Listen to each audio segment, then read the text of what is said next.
Welcome back to another episode of Chat 62, Marine Made and Veteran Driven. I'm your host, the Terminal Lance Corporal, the introverted interviewer, Eric Monarca, and joining me in the rotating co-chair seat today is none other than Martin Almanza.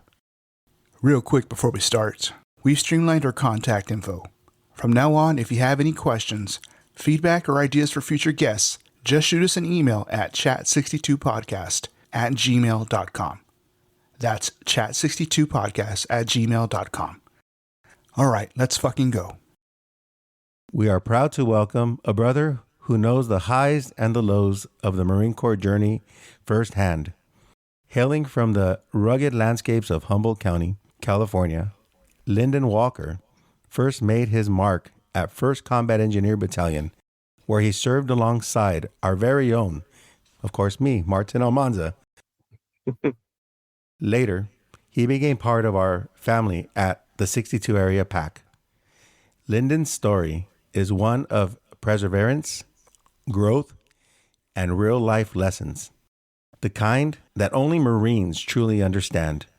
We are honored to have him here to share his journey with us. Lyndon Walker, welcome. Okay, thank you. You guys gonna make me cry. Yeah, man. Man, yeah. Well, thank you guys. It's been kind of fun listening to your guys' episodes, and at first when I found out what you guys were doing, I was like, man, my story isn't that special. But then, we all have our own. I'm not a war hero or anything, but man, we had a good time, and it was an awesome adventure we were on. So it's kind of fun to talk about it and listen to other people do the same. It's just great to see you.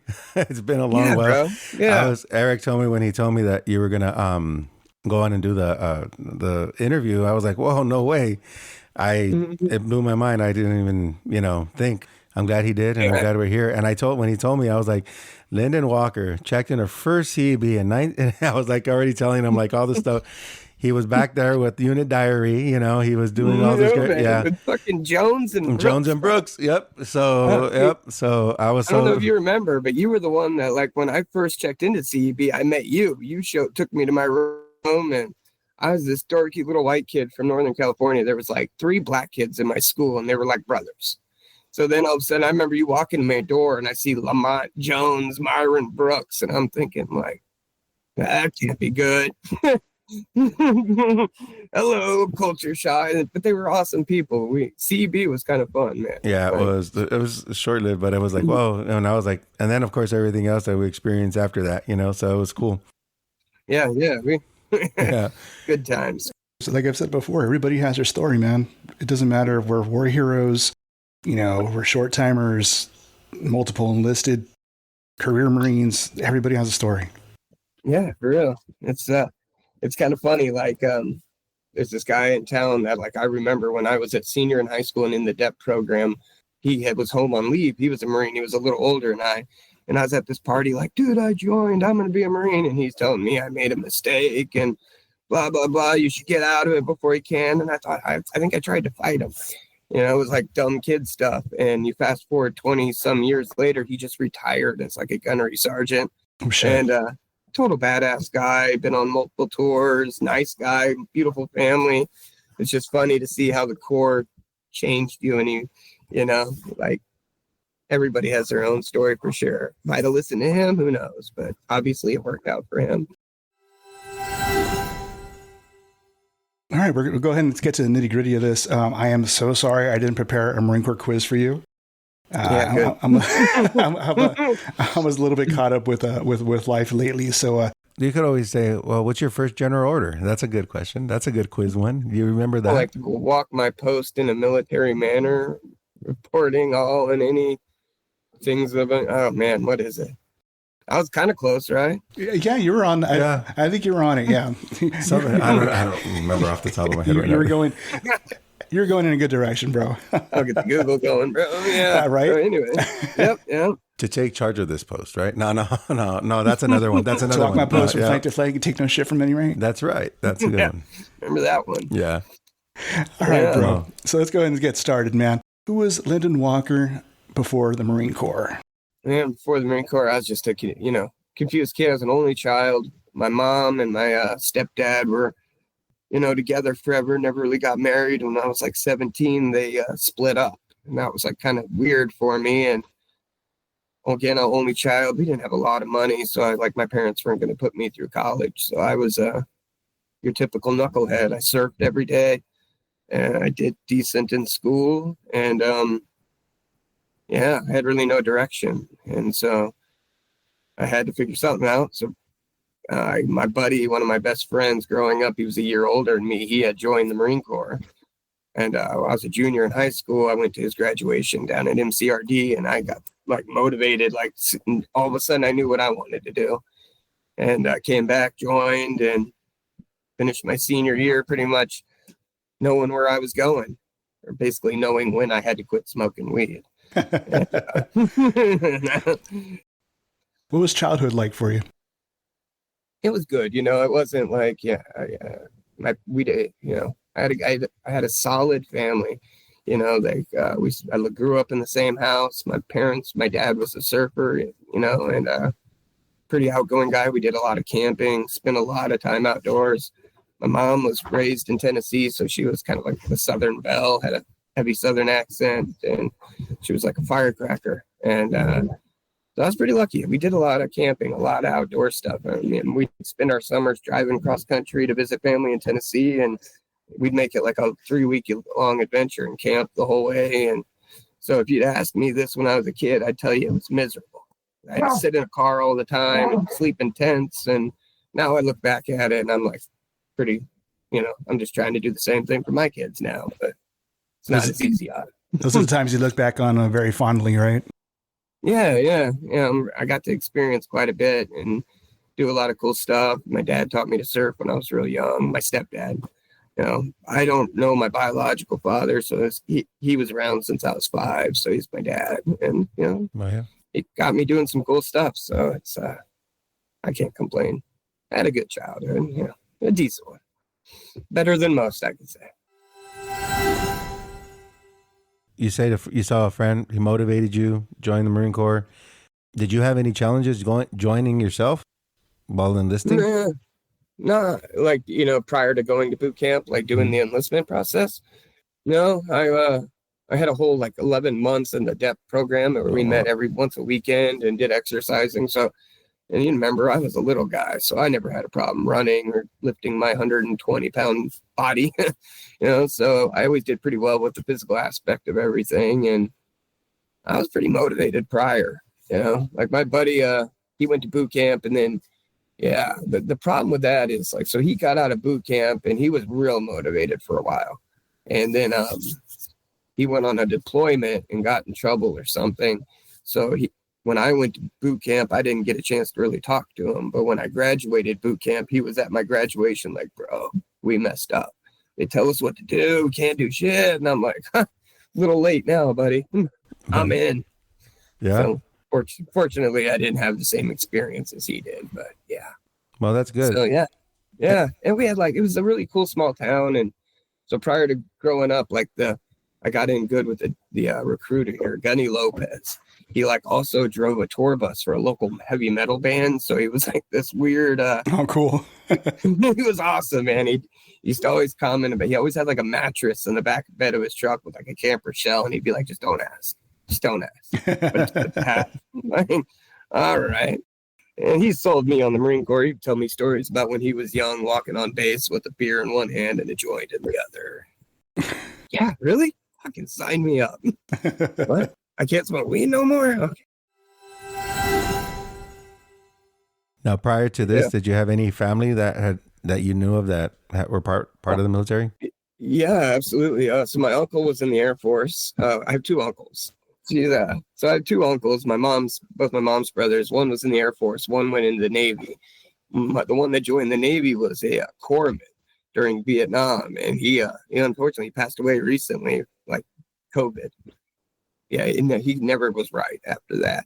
He joined, wanted to be a medic, didn't necessarily he tried to avoid the draft and getting drafted into the Marine Corps, and went into the Navy, became a corpsman, got attached to a Marine Corps unit, went to Nam, and he was great at his job. He got some awards or ribbons, but when I called and told him I joined the Marine Corps, all he said to me was like, "Good luck." But he was so salty. But later on, he visited me when I was in the Marines, and we got a better relationship. But I was the first one in my family to go Marine Corps. And it was kind of like the Air Force was really cool. But I think I had like a ticket or something at the time that they wouldn't there was some reason I couldn't just join the Air Force right away. And I wasn't even interested in it at the point. My buddy was already going in the Marine Corps. I was like, yeah, that kind of sounds like something I'd like to do. Yeah, I don't know. It was fun, man. It was cool because small town, you had to do something to get out of here. And that was that was the ticket, right? To get out of there. Yeah.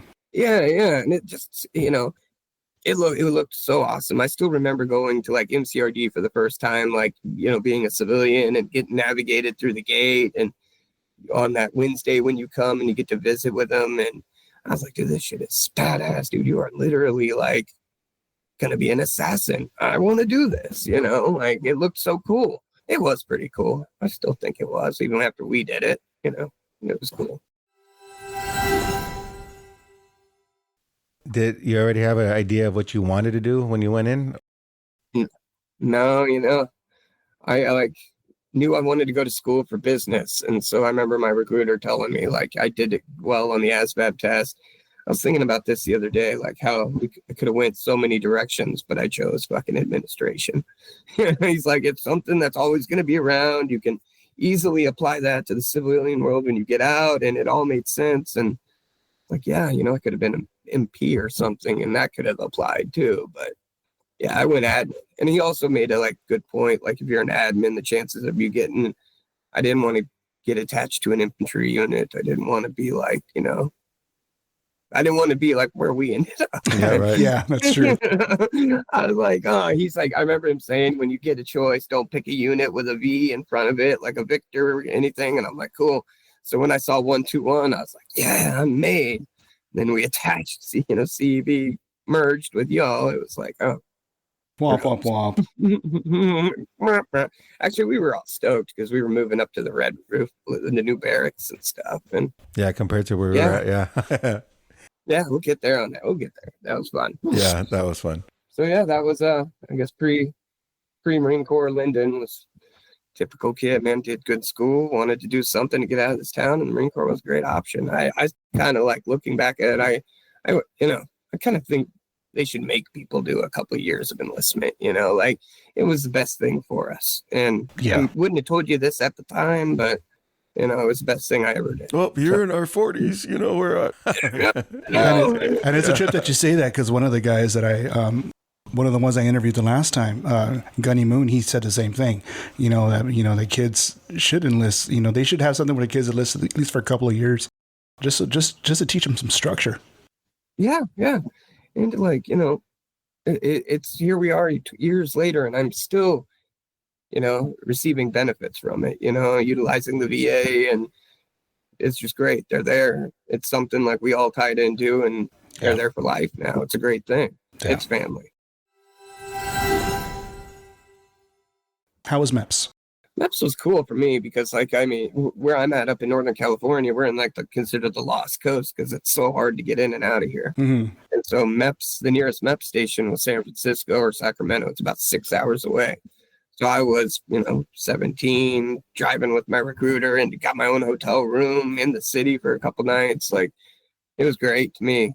I remember, it was kind of scary because of the process. You were just kind of pumped through a system, and it was new and awkward, but I thought it was cool, man. Yeah, I enjoyed the whole pulley program, and I was in it for so long. I kind of got seniority when I was in it. So I was not ROTC or whatever that is, or I was wearing a uniform every, when I went, but I was digging it, man. I thought I was going to have a good time.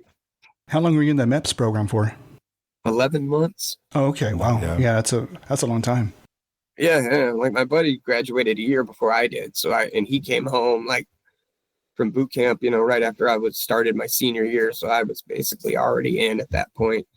I also got him one of those, like, where you get your buddy to join. He got like a promotion and his dress blues or something. And all I had to do was sign some shit and I'm in. For being in the program for so long, did that give you a benefit once you graduated boot camp? Absolutely. I mean, absolutely. I think I was way more prepared for like, the boot shining than being more, I guess, gear savvy. Like I already knew about how anal it was going to be with your uniform. And so I was ready for that. I was in good physical shape. The only part I didn't have ready was like the mental aspect, the mental fucking you got as soon as you stepped on those yellow footprints. I was still this nice kid apologizing for everything. And yeah, it didn't get me nowhere at MCRD. So. Yeah, I'm sorry, it doesn't go far over there, right? Yeah, no, I remember it. You get there and you go through like 3 days of madness, and then you're in the receiving platoon, and I apologized for something to a drill instructor, and he's just like stopped what he was doing and spent a good 5 minutes just mind fucking me with his mouth. And, yeah, I was like, cool, I'm just gonna keep my mouth shut as best I can from now on. I guess that takes us to the to the MCRD experience. Man, MCRD experience. Yeah. The bus drive, right? You get there the night before somewhere probably, and yeah, like we flew into San Diego, and then we stayed in there was like the MEPS the USO building there at the airport, and we sat in there until like we got there early, and I remember we sat in there for like 6 hours watching. I remember G.I. Jane was on. It was like, what a fucking dumb movie choice, but like this is gonna get me motivated. It's a good movie though, but yeah. Then the bus came and got us, and I remember like that bus ride. It was all quiet. They rush you on the bus, and I remember it's like now knowing it's literally that close to the airport. I don't know where they drove, but I swear the bus like was a 45 minute ride, right, until we got there. And from there, man, it was like Mach speed. It was just trying to keep up. Like the guy came on the bus, did his infamous yelling. Great time. Sorry. Yeah. Went. I think I had my head shaved before. I tried everything I could do to just be like ready, and they still tried to shave my head more. And it was great times. Like those first 3 days were horrible. We didn't sleep, right? They just like let you rest your head on the table for like a couple minutes. You sign your name every like 100 times, write your social 500 times. You're like, sleep. Yeah. Heaven forbid you were the kid that didn't know their social. I know, man. That was at least Gunny Lopez, our recruiter, he told me like to get that, remember like your information. And so I was like training myself before. I just didn't want to be that guy. I remember my buddy told me that was the biggest thing. It's like, just don't be that guy. I was only that guy like twice in boot camp. So what kind of other advice did your recruiter, Gunny Lopez, give you prior to reporting to MCRD? Yeah, I know he was like a player, so it was all about don't be the typical jarhead that's going to marry the fat chick when you get to the fleet, and Dependopotamus. Yeah, that, and just gosh, I can't really remember. He was a pretty solid dude, but he was also like, kind of a player. I remember, he partied a lot. He always smelled like booze, and he was a cool dude, but he was a heavy metal guy too. So it was like, he'd come back, man, I just drove this band down to San Francisco and haven't slept in 48 hours. It's like, sweet, hoorah. I wonder what happened to him, but yeah, I had really no other advice other than that. I had a buddy that went in, and he was pretty motivated, and when he got out, so I was pretty motivated when I went in. So I felt like I was ready. And who saw you off in the morning when you took off to boot camp? Did anyone? My mom. Your mom? Yeah, my mom did. She was like all sad, and back then she was like, had just split up with my dad and stuff, so it was like extra sad. I felt like I was leaving my mom. No, actually, it's funny because I had gotten in some trouble before boot camp, like 2 weeks before. or I got a ticket, and they wouldn't let me go to boot camp until I paid this ticket, but I didn't have the money. And I told my mom, guess I can't go. My mom's like, fuck that. I'll pay the shit. You're out of here. Then she was sad to see me go. And it was pretty rad. Yeah, it was pretty sad, but it was awesome because like I felt like I left a little boy and I came back like a man. And crazy, 3 months now it's like this, but it felt like when we left for boot camp, that was like we were gone for years. Yeah, and it did. Came back wiser and more mature and yeah. Great times. So those first 3 days, they processed you, and then you check into your platoon. Do you? Which platoon? I think we spent like a whole week, like in a receiving platoon. Yeah. It was like down towards like where the House of Knowledge was in those receiving barracks. But before that, real quick. Okay, so they have you deboard the bus. Yeah. Joe's Judger's fucking screaming at you. Taz, you get on the yellow footprints. What's going through your mind as you're got your feet at a 45-degree angle and you're on the yellow footprints? I remember being like, one, it was really hot, and I was from like Northern California where it's always foggy and cold, and I'm thinking, God, it's like dark and it's hot like this, and I was like already sweating, and I remember the guy was like right behind me yelling at somebody behind me, one of the intake drill instructors, and I could just like fucking feel his like aggression behind me. And I was like, oh, I remember like thinking there's got to be a walkout. If it's that bad, I could just leave. And then I realized I couldn't. And I remember that was like kind of a shock for me that I was like, there was no way out. And it's like first time you're away from home. Yeah, it's an intense experience, man, for real, especially being a pretty timid, passive person from like a small town. You're all of a sudden like in a room full of strangers getting screamed at, like, and everything's going so fast and you can't keep up. And it goes like that for like 3 days. Yeah. Yeah, that had to be quite the shock. It is. But, you look back at it and it's like, they've mastered a craft by how they train. It's like the mental breakdown, but they're not like, mind fucking you. They're taking the useless crap you don't need, getting rid of that. And they're tuning you to be an elite warrior, and it's like what Stringer said. It was an indoctrination. Yeah, absolutely. Kind of cool to think about. Thank you, sir. May I have another? No. Leading to all that, and then finally getting assigned to a platoon. What was that like? It was pretty intense, man. I don't know. I thought it was kind of cool because, like, the whole how you get introduced, where they put you all up there in the front of the squad bay. And, the company commander, the captain or whatever would come in, do his little thing. And then the drill instructors would like one by one march out. Then your senior would come out. We had 3 drill instructors. And I remember it was like Drill Sergeant Rodriguez, Sergeant Aiken, and Staff Sergeant. Oh, man, that's going to bug me. It'll come back. Lett, Lett. Black as black can be, had this big old brow, but he was like kind of nice. I could feel there was a soft spot inside him. I never really saw it, but I felt like he's probably a good guy in there. And I tried to talk nice to him one night when I was on fire watch, and it was like not the right thing to do. And they don't put their hands on you, but you're all alone with them, and they definitely do. So yeah. Anyway, lesson learned, right? Yeah. No, that one arm's distance thing, right? Get away from us. We're not buddies. Yeah. Constantly like that. Yeah. Oh, man. Good stuff. When did you report to MCRD? August 10th of 1998. I made it there. It's kind of funny. I was like, I went in also, like when I joined, another buddy of mine was all motivated because of Matt Olson, the buddy of mine, our older friend who had already joined. So we joined on the buddy program, me and my buddy Garrett Lamelli. But when we made it to MEPS, he didn't pass his drug test. He popped for weed. So they shipped him back home. And I was like, now I remember. Yeah. So I was a little like, at first I was kind of cocky when we were leaving because it was like me and my boy are going to boot camp. We're going to fucking boot camp. And then it was me because he popped for the piss test. And so that kind of sucked. So that vibe kind of changed, right? Yeah. That was like probably I was a little scared, chilling, being alone and not having any familiar faces. I remember when we got to our training platoon. I was like in platoon 3110, 3rd Battalion.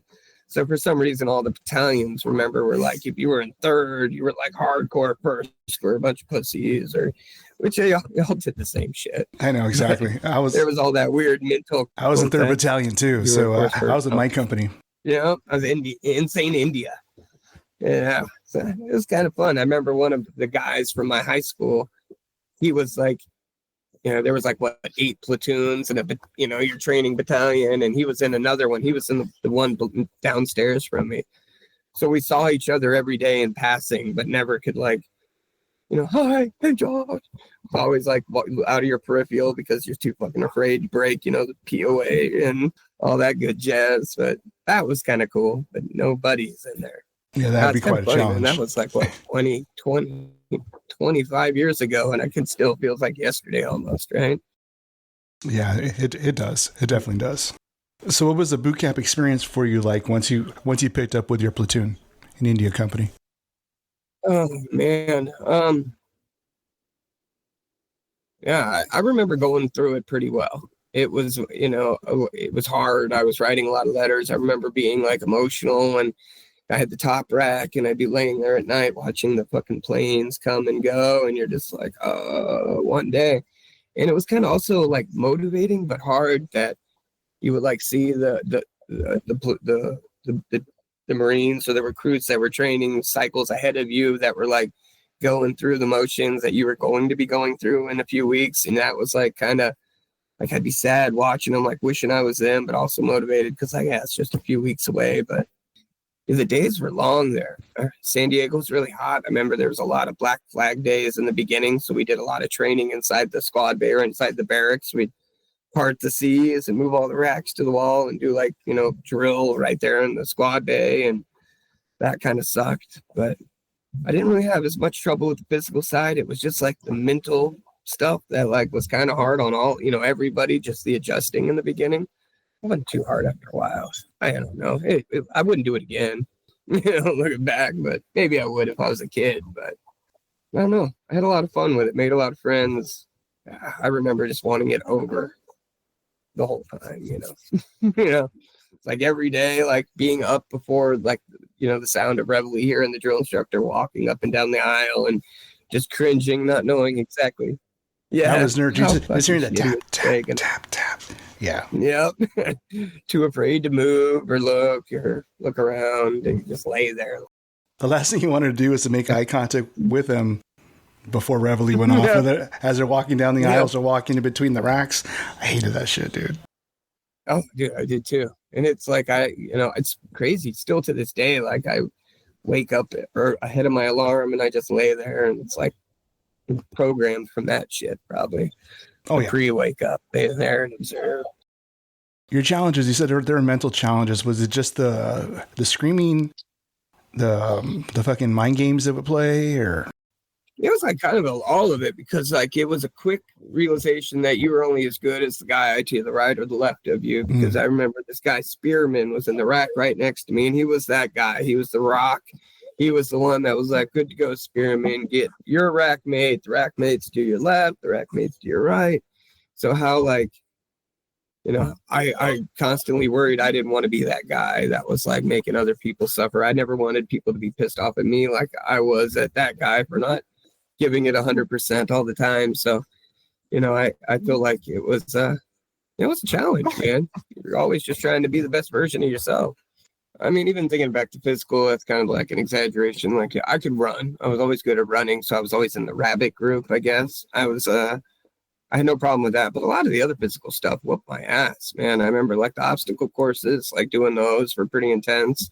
Was there some that you were just like, oh, I have to just do this because I gotta face my fear, because if I don't, like in confidence. Yeah, confidence course. Yeah, that one was pretty intense. Stairway to Heaven for me. I think that one. Yeah, that one. That one. Fuck, that was pretty bad, huh? Like I just remember seeing like people falling ahead of me and like into the water when they're going down the pole, and just not wanting to be that guy and shaking by the time I got there, but doing it. Or when you have to run up and grab a rope, and hopefully you don't miss the rope, be that guy that flounder. Yeah. So, I was always so worried just about not being that guy, like just focusing on doing it to the best I could and not being that guy. We had plenty of guys in our platoon were that guy. And so I just let them do it. And yeah, I did okay with all that. I struggled with like yeah, I don't think I had I didn't one thing I didn't do was I never rappelled down there. I was at dental that morning, and so I didn't get to do that one. But I did the rest of them, I remember, and so no horrors from that. I just remember it always being so fucking dusty and hot, and just standing there and like it was rough, man. It was kind of rough. People don't get that. Like there was no leisure time. Everywhere you were either at like locked position of attention, or you were sitting nuts to butts, or it was a 3-month uncomfortable adventure, really. But and you went in August, right? So No, he went in October. October, sorry, my bad. Yeah. Yeah, so yeah. So you missed you missed your holidays, you missed your Thanksgiving, Christmas. No, New no, Year. I went in August. Oh, August. And, Okay, August, my yeah. bad. I don't know. Yeah, so I graduated boot October. camp like November 6th. I became a Marine on Halloween. Oh, right on, I dude. walked up the Reaper on Halloween morning and got to do that adventure then. So that's kind of cool. and that was Yeah. still technically new, the Crucible, so it was like Yeah, it for was us, the yeah. Do they do that anymore? I think I believe so, yeah. Yeah, they it's still do it. It's still that rite of passage. Yeah, so Yeah, dude, Yeah. that was something. I mean, and once we went up north, that was like, I was always so excited to go north. When once you go north, you're doing the hardcore stuff. You're in the field training. Yeah. You're shooting guns. That's when you're like, when we were down at MCRD, it was nothing but training and knowledge, drill, training, knowledge, drill, training, knowledge. And at least when you went up north, it was snapping in with your rifle and cleaning your rifle and taking, a lot of that Pumping. good stuff. Yep, a lot of that. Getting to experience the hills of Camp Pendleton. Were there It's crazy. any challenges during the Crucible? I can't really recall any other than just like, the normal exhaustion from it. You like no food and you're going hard for 3 days. That was pretty intense. I remember the last day going up the Reaper, like having the last name of Walker. That was like the drill instructors loved to just call me Walker Texas Ranger. So I remember walking up the Reaper with the drill instructor behind me, making me sing the theme song, "When the eyes of a ranger are upon you, louder." So, yeah, I was like, fucking, I hate that show now. But Chuck Norris is still a badass. But yeah, still He like is, that even show. though he's almost pushing 90 now. Yeah, Yeah. probably still doing the 360 kick like that. Fucking no doubt, dude. So what was going through your head as you were going up the Reaper? That Other than the Warriors Walker Breakfast. Ranger fucking theme song playing. Yeah, that it was intense, man. That was I remember because they march us around for like a long time before you even get to that fucking Reaper. So you're exhausted when you get there. And then that shit is literally a like 70-degree incline of just your toes in going the whole way up. And I just remember not wanting to fall out, trying to do my working. I remember just like trying to work on breathing and stuff because it was so fucking hot. And I was just this little kid, and those packs hurt so bad on your shoulders. But knowing once you get to the top, you're going to be done and you get to eat a huge breakfast when you get back. That was motivating to me. I was like, fucking, let's do it. And so I sang like a motherfucker, "When the eyes of a ranger are upon you." So I remember the first half of that hill was pretty hard, but then after that, everybody's getting pretty motivated and just. Then everyone's singing the song, right? Yeah, we're all fucking delirious at that point. We hadn't slept. You haven't really eaten. That was that's a pretty grueling 3 days of living in the dirt, and it's kind of awesome though. I don't know. I'm glad to hear they're still doing it. I kind of thought they took that away. It was brutal. The black hemoglobin anger gets put in your hand. What's going through your head? I was crying, I think, a little bit at that point. I was pretty motivated. It's the first thing I had ever, big accomplishment in my life, young life at that point. I was nervous, because like you knew what you were doing for time, up until then. And from there, you just know, like, you got more training ahead and Lord knows where you're going to go. So, the unknown is kind of scary for the first couple of years in the Marine Corps, the year while you're going through your initial trainings and stuff. But I remember being extremely excited, knowing I was getting to go home soon and was going to see my family in a couple days. And fuck, man, I felt like a man at that point. You know, it was kind of cool. Remember, you know, like you got that, and you're going home with like a little, you know, extra, little swagger in your wallet. Yeah, a little swagger for sure. Standing tall, kick everybody's ass. Like, come at me by the numbers, bro. One, got you. But stop the great. Pretty awesome. Grab, twist, pull. Grab, twist, pull. There you go. Yeah. You finished up. Graduation's upon you. Family came down to see you. Was it mom? Who came to visit you? My mom came, and my other mother, my best friend's mom, who was also like my mom's best friend. They all came. One of my best friends growing up came. So there was like 3 people, plus my buddy who I joined the Marine Corps with a year prior. He had drove, and he was stationed at Pendleton. So he came down and watched me graduate. So that was a pretty rad moment. You know, those 3 days where you got like that Wednesday with your family and you get to eat dinner with them. Then they watch you on the moto run, and you're feeling so high at that point. Like, I think the drill instructor still tried to fuck with us like one last night right there at the end. But those last couple days where you get to kind of like look at them as humans, and they're not just senior drill instructor or drill instructor. They're more like, you know, they call you Marine, and, you know, that was a big moment for me, you know, because I like, you know, the whole time you're looking at these guys like, except for Rodriguez, he was a total asshole. I remember Aiken and Let. I always thought they were pretty cool guys, and I wish I could chop it up with them after, you know. And fast forward, I met Let at Horno years later. Oh, for reals? And yeah. And I was like walking out of the PX with my shirt untucked, no belt on, case of beer, and I just hear, Marine, where's your band? And he kind of gave me shit, telling me he trained me better. And I was like, bro, I'm just going to my buddy's barracks room. I'm not gonna. But it was cool to see him. So. Me and my buddy drove home after boot camp, and I did like the recruiter's assistance thing where you got to go to your high school wearing your, you know, uniform. I had gotten a buddy to join as well, and so I ended up getting like PFC when I graduated boot camp, and my dress blues for free. So when I came home on recruiter's assistance, I was looking really sharp, and yeah, I had a great time. I even was a day late getting to MCT because I was like having so much fun being home, being a Marine, you know. It was cool. You had a little money in your bank, and you're like, I felt pretty tough and badass. So how many days of recruiter's assistance were you on? I think I stayed home for almost like 30 days, way too long. Wow. No, you get like that 10 days right after, and then I think I was home for like another 20. So yeah, I was home for like 30 days total. And then I went to MCT, and I was like a day late to MCT, but it wasn't like because I stayed home. It's like I missed my flight because I was being a douchebag, and so I ended up having to sleep in the airport, and I reported a day late to MCT, and they put me in some security platoon for like, I did like working parties for like 2 weeks before I picked up with a training platoon, and then I did MCT. Oh shit! So you missed out on that opportunity to go with your. Okay. Yeah. Oh shit! So that wasn't a punishment then. They just needed something for you to do.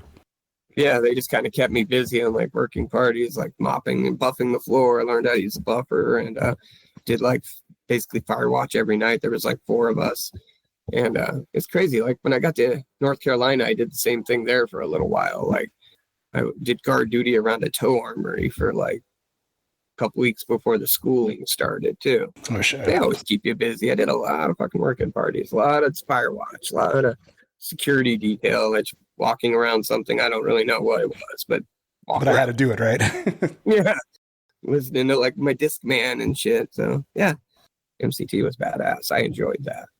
Anything that stands out that you that motivated you or still motivates you to today when you think about MCT, Marine combat training? Like all the weapons training, we got to shoot really cool guns. You Yeah. know, like that whole that's like every kid's dream. You got this giant field, old tanks and big guns, and like we got to shoot like the M203, that grenade launcher thing, the saw, the 50 cal. Throw a grenade, yeah. Like throw a grenade. Yeah. Even though it's like, you know, I'd like to think throwing a grenade like I'm throwing a football or something, but no, the whole like throw and cup. You gotta cup the nuts and get in the fetal. It's like all one motion. Yep. You're like, I want to watch that shit blow up. No, you gotta cut your nuts. Oh, that sucks, dude. Yeah, we didn't even get to see the aftermath. No, No, that's you true. just heard it. It's like, boom, boom. God, I bet it was dope. That's super cool. We got to do stuff. I didn't really enjoy the gas chamber. When did we do that? That wasn't boot camp. That was No. MCT, right?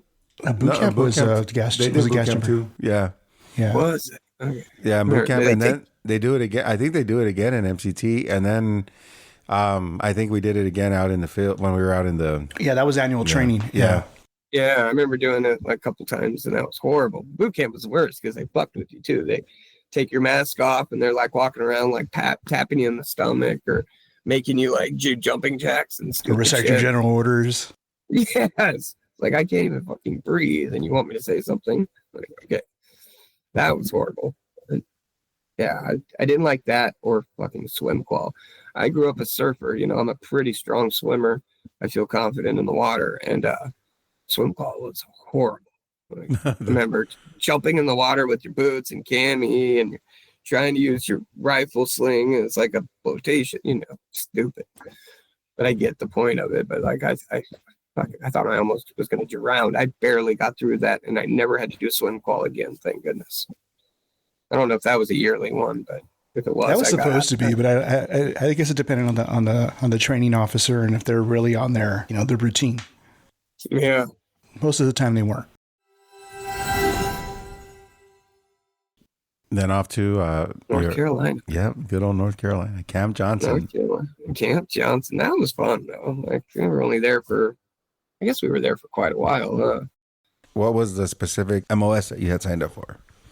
0121 unit diary. Okay. clerk. I could have swore you were 0151, but you got trained with 0151, but we'll talk about that later. Yeah. Right. Yeah. Yeah. Okay. I went to school and learned the unit diary. I was remember Estrada, Yeah. El Monte. Yeah, that's all anybody remember. He was so. You were in school with Estrada? I was, yeah. He Oh, was no in my shit. class. He made me call him El Monte since I met him. He told me that was his name. So I was like, all right. He was like so sly and smooth too, always kind of leaning, and he's like, you call me El Monte. Okay. El Monte. No, El Monte. Okay. But he was cool. So it was me, him. There's a few other guys that kind of all stuck together and ended up being together later on. But Almanza was like, or not Almanza, Estrada was like the one cool guy I remember from PA school. Damn, that's a trip, dude. I didn't know you were in PA school with Estrada. Fucking small Yeah. world. Yeah, I think there was somebody else. I can't remember who it was now, but somebody else that ended up in our like unit. But yeah, Estrada and I were like in PA school the whole time. He was pretty fucking cool.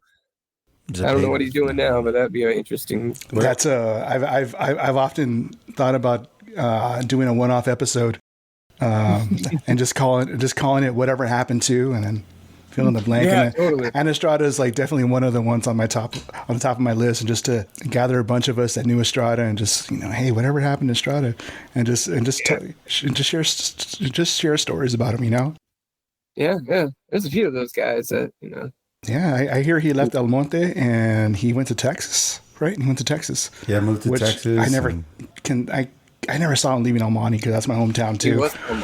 He was El Monte. He was South El Monte. He was no fucking North El Monte. But yeah, I never thought he would ever leave the state. He was El Monte. It must have been a good reason. Must have been. But his wife. His wife said, "Hey, let's go." Okay. Yes, dear. I know they moved for a business opportunity for sure, but then somewhere along the lines, he fell off the radar, and yeah, we're hopeful to hear from him one day. One day. It'll happen. And bring back those memories of El Monte. El Monte. El Monte. Little lean. With a lean, yeah, and you gotta do your little head nod. I think I even got him in my little PA picture, like where you're all with your class and he's off the side. I think you got to share. Cool, you got to share that picture with us. I will have to. I'll find it. That'll be funny. Good shit. It's I know actually where it is. It's up in the front house, but that's funny. remember North Carolina was kind of a shock because the weather was real different there from California, and that it was flat. So like we ran a lot, but there wasn't like much we didn't do much like hiking or any kind of training. It was straight school running with like, went to a bunch of titty bars, your typical stuff like when you're in North Carolina or around a military base.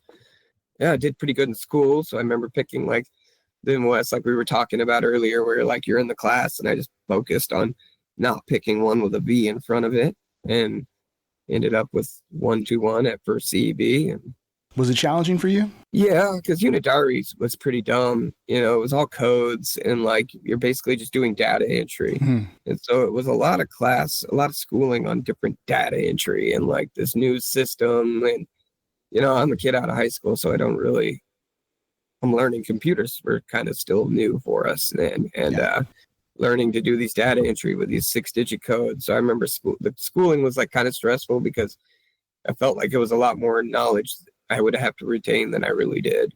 It was more or less learning like the flow of how you go through an SRB and enter, these codes are specific for these different types of things like financial dependence, things like that. Right. So it wasn't too hard. It was just new. And I remember challenging at the time. And I honestly don't think a lot of what I learned at PA school even applied to what I actually did when I hit the fleet. So yeah, it was a whole new shock going into the fleet. Like, hey, I didn't know any about this. I didn't know any of this shit. They didn't tell us nothing about this. It's way different. Yeah. Yeah, for reals. But yeah, no, I did pretty good in school and enjoyed that. And I think I went from there. I came home again on leave for a couple like days before I actually went and checked in at first CEB. I remember when I checked in at first CB, getting the ride there and getting dropped off, and Almanza was like the one that showed me to like where the barracks were, which that was a crazy place. But we were in those old condemned flat tops, like 3 to a room, and were they the crack houses? Yeah, the crack right house. by the old chow hall, like right across the street.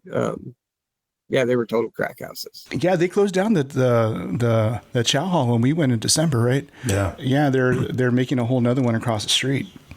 Or maybe really, that was like the new chow hall when we were there. Yeah, yeah, they were doing the whole chow hall. Well, across the street is CEB, so whatever is on the other side of CEB, I think that's what the chow hall is going to be. That used to be just like a big parade deck, I think. And, oh yeah, it was. Yeah. Yeah, that's what they're going to put the new chow hall, right? I think that's what we had seen. Yeah, at least that's what we thought. We think it is. Yeah, we think it was a chow hall because the other one was just, it was fucking closed. So yeah, we saw two. When I first checked in, there was that old ass chow hall on like the north end of Pendleton, right there, north end of Mateo. And then they built that new one closer to where our barracks were. And yeah, that place was like gourmet compared to what we used to have to deal with. But that was fun though. Like, yeah, I remember checking in. It was a total like, welcome. It was crazy. Like welcome. Yeah, it was welcome. Like, Did you remember the date you checked into CB? Do you remember, the date? Or yeah. I don't remember the date. It was like April-ish, but I don't really remember exactly. I just remember getting there, you getting me like in my room, and then like I was there for a minute before Myron and Jones came back, and so then walks in like 6'6" and 6'2", big old black dudes. Like I was this little white kid, like, hi. They were laying the ground. They laid the ground right away. They're like, "This is our side." No, they were pretty. No, they were cool. They were really cool. I still talk to Myron a lot. That's cool. Tell him what's up. I will. Yeah. He's got a kid now. He's married. He lives in Florida. He's nice. He got like disability. He's 100% disabled through the VA, so he's not working. He's just. Oh wow. Yeah. He gets migraines, or he's got some issues, but he was pretty fortunate to get like some that's help cool that way. No, that's cool. He was actually the one that turned me on to the VA process. Oh, good. Good. He told me, and I started going to the VA clinic, and I wrote him a letter when we were roommates, and saying, I don't even remember what he had me say, but it helped him out. He's helped me out. I talked to him. I talked to a few cats from our time. Wrangle jeans. Do you guys ever talk to Wrangle anymore? No, We met up with him back in 2011, 2012. Yeah. He attended one of our get-togethers. I think it was probably the last one. Comes up and sees me every once in a while. Oh, okay, cool. Yeah, I know he's a firefighter up in San Bernardino County, I want to say. LA. Yeah, now he's like, he did that for a while, and then he went into he was an EMT for a while. Wow. Now he's working like back like with the helicopter squadron and for firefighting. Like when that big LA fire broke out, he was there doing like ground maintenance and coordinating shit. That'd be a good guy to get on here. Yeah, I was about to. You took the words right out of my mouth. I think I'm going to hit him up next. Yeah. There's a couple. I'm going to hit up Cody T. Bloom. Awesome. Like I said, dude, you're gonna miss 100% of the shots you don't take. So fuck it. I mean, the worst case scenario is they don't fucking reply. Yeah, well, that's what happened. Would happy to do it, dude. That's what happened with Cody T. Bloom. He didn't reply. So. You hit him up? Bloom was cool. He was like our warrant officer when I first checked into CEB, and I had him and Kibbers. I saw Kibbers on Facebook. But yeah, no, CEB was great. When we checked in, it was kind of like it was a fun unit. I think if we would have stayed at CEB, it might have been even, it would have been a good time. But the barracks sucked. Everything we had over there was so low grade and like outdated. Our barracks were like falling apart and full of asbestos. So once we kind of consolidated with 5th Marines and got to move up to the Red Tops, that was like high class. We were living in. We were high class for sure. And the PX was like right there, not like a mile walk. Like it was awesome. Did you face any kind of challenges over there while at CEB? I think just adjusting and fitting in was like the biggest challenge because it's, you're learning a job, you're meshing into, you get forced into a small group of people and you got to either fit or you got to fit in and do your part. And I got pretty lucky because it was a pretty cool group of people thinking back on it all. Like I can still remember like there was Corporal Cervantes and I think Lucier was there too. Brian he was Lucier. there before. Mm-hmm. Yeah. I still talk to him every now and again. So it was like Lucier, Starjack. It was fun. I remember getting to do some fun stuff like when we were off duty going to San Diego with Jones and Brooks, like watching them hit on girls and be playboys and stuff. That was kind of cool, new to me. No real challenges. Like, the whole thing was a challenge, really. Like it was new. Not there, not at CEB at least. CEB really felt small. Like we weren't there too long, really, from when I checked in, right? No, because it was like a matter of months before they switched everyone over to the pack within that year. Yeah, you're totally right. Yeah, I think a lot of my time was spent like doing the working party, tearing apart the pack and moving us in there. I think a lot of the struggle with that was like, okay, how can they use us still try to, how's this going to work out, right? Because we're all going to be consolidated.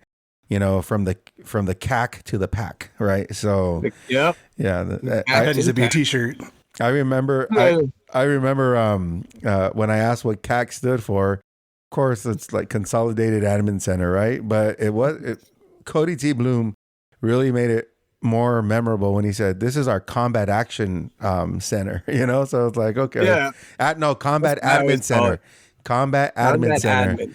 And I was like, yes, this is where we're at. We're at the Combat Admin Center. I'm going to put that on the resume. Yes, Combat Admin Center, so. Well, I tell everybody, if they don't know, that's exactly where I was. Yeah.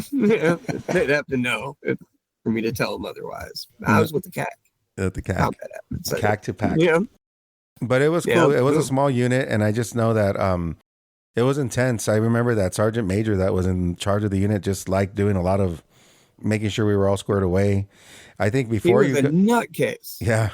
He would just like stand there and look out his window. Like I remember trying to make it from the squad or the battalion office to our barracks without my hat on, my cover on. And that guy's like a vulture. You can just hear his voice. Where's your cover, devil dog? Freezing out in the parking lot. Like, fuck. And it's crazy because it's literally like from the office to like exiting the building to the barracks. It's like less than 15 steps, if anything, less. You could jump like maybe 3 or 4. Yeah, right. Yeah. That was cool. He would just say, we're having a hike, and then they would still make us come back and then go do the working party, or do something dumb. Yeah. And then you get had us up 30 minutes after, when you get back from a hike to like shower, change over, and be like reporting in. You're like, fucking sucked. Were you part of that room? I don't know if it was Starjack's room or was it your room that had that bat that flew around? That was our room. Yeah. That was your room? Yeah, huh? Right? Okay. Yeah. And that's like when you realized Jones and Brooks weren't that tough of guys. Because I remember when Jones had a trash can and Brooks had like a broom and they're like screaming about it. Yeah. Those barracks were horrible, dude. They were, dude. I remember the smell was bad. We had a shower in that shower room, and you could feel the scum on the floor. Even despite our efforts of cleaning it when we needed to clean it, like on field days and scrubbing, it just was nasty. Yeah, it was bad. It was bad. Brooks would just walk around naked all the time too. Like, it was cool. He would try to chase you with his. He would.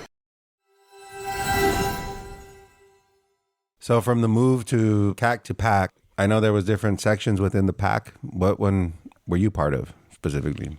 New joins. Right? New joins. Yeah, it was on new joins with San Mateo and Rivas and Zepeda. I think not Zepeda. Yeah, Zepeda was there too. Yeah. Yeah, that's right. Yeah, it was fun. I just did the data entry and shit. I just remember you guys would give me like these stacks of SRBs, and it was just like going through entering those 6-digit codes and just. I still to this day have the wickedest 10 key, and people are like, "Oh, you're so fast with the 10 key." I'm like, "Yeah, learned that in the Marine Corps." Like UD, baby, UD life. Yeah, for real. That was a lot of fun though. It was actually kind of like stressful, actually. You think about it, because we, I don't think that pack ever was like fully, like running smooth ever, because it was kind of like thrown together. We were always piecing it together. We had that mad scientist Hoppa guy. Remember Lonnie Hoppa? Yeah. Like the resident IT guy that was like the only good IT guy, so they just let him be a slob, and like he's Hoppa. Yeah. Yeah. But that guy was like the guy that pretty much plugged us in and kept us plugged in. Yeah. For reals. Did you face any challenges while transitioning from CEB to the PAC? Oh, I think the beginning it was kind of like fun. We got to it was new. We got a new place. We all got to like new roommates. Me and Lucier were roommates at the Red Tops when we got those, and it was fun because you were kind of like everybody was new at that point once we were starting there. And even though like people that had been in longer, we still were kind of all in this new adventure together, and so it was kind of fun learning a new job. I think pretty lucky. My job was pretty simple. I didn't have to deal with like the Marines, like we would do like classes from SOI when there'd be like 100 Marines that would recently graduate, and we'd do little classes, have them fill out their W-2s and all their basically new hire paperwork. Yeah. And check them into the unit. I would stay late there and do the data entry to get it all into 3270 or whatever it was. Yeah. Was it 3270? Yep, you're right on it, dude. Wow, I haven't said that like that in a long time, and that's funny how it just came out. Isn't that a trip? I remember those SOI dumps. I would drive down to SOI to go pick up all the SRBs of whoever we're gonna have reporting over to us. Man, fuck, big ass stacks. You were in new joints with us. You were there too. Yeah. Yeah. You guys ran the window on that side, and I was more at the little cubby with fucking. I don't remember who else was it. Carlson. Yeah. Remember that guy? He's all like, yeah. He's now like a successful realtor on the East Coast and like 5 kids, God-fearing man. Like, oh, he's on the East Coast. I didn't know he had moved to the East Coast. Yeah, like he's in like Virginia or something. I think he sells real estate and he's got a big old ass house and beautiful wife that like he did a 180. That's the end of part 1 of Lyndon Walker's story. From a small town in Humboldt County to the yellow footprints at MCRD. From Camp Lejeune to the halls of 1st CEB and the 62 PAC. This was the foundation, where the uniform still felt new, and the weight of the job hadn't fully settled in yet. But in part 2, everything shifts. Not even a year into the fleet, Walker is forced to face what most of us aren't prepared for. It's the kind of moment that leaves a mark and changes the path ahead. We appreciate you taking this walk with us. His story continues in episode 31 of Chat 62. Until then, stay the course. Semper Fi.